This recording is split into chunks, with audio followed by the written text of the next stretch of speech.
گل و حبه انگور.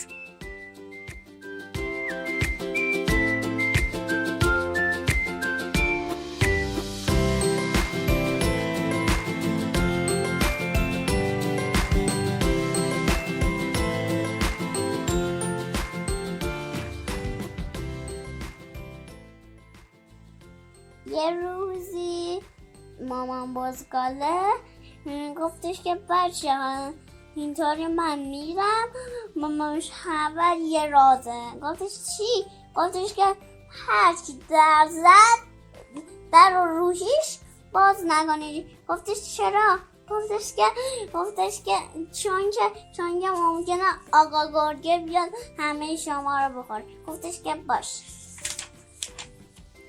بعدش چند دقیقه گرگه میدونی چرا چند دقیقه اومد؟ چون که یه خورده واسن که بعدش بیاد دیگه و اینکه گافریشن. بعدش چند دقیقه بعد اومد. بعدش گفتش صداش نازک کرد. گفتش منم مادرتون غذا آوردم براتون. گفتش که اگه راست میگی پاهاتو نشون بده. پاشو نشون داد، دید سیاه. چون که آقا گرگه است. تو مامان من نیست. گفته ای بابا چرا اینا گول نمیخورن. بعدش دوباره اومد. گفتش که جان نازوکر کرد. گفتش که منم مادرتون غذا آوردم براتون. بعدش اگه راست میگی دستاتو نشون بده. دستاتو نشون داد که دوباره سیاه بود. بعدش دوباره ای بابا من گولی میخورم. بذار یه نقشه بکشم. و تو خودش فکر کرد. گفتش آها دستاشو آرد زد، سفید کرد. بعدش دستاشو باهاش سفید کرد. بعدش اومد. بعدش خیلی نازو کردی که نمیدونه. اینطوری کرد اصلا دیگه. گفتم منم مادرتون غذا آوردم براتون. بعدش که اگه راست میگی پاهاتو نشون بده. بعدش پاهاشو نشون داد سفیده. بعدش در رو باز کرد.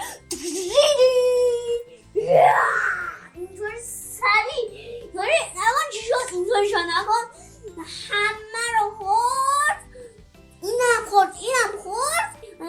حبه انگور رفت تو ساعت. بعدش گفتش اینه کجاست؟ ولش کن من هم با همین سیر شدم.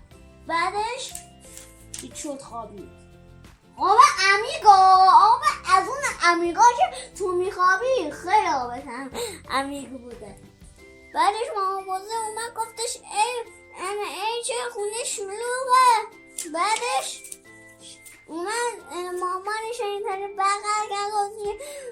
اینطوری مامان گرگه اومد.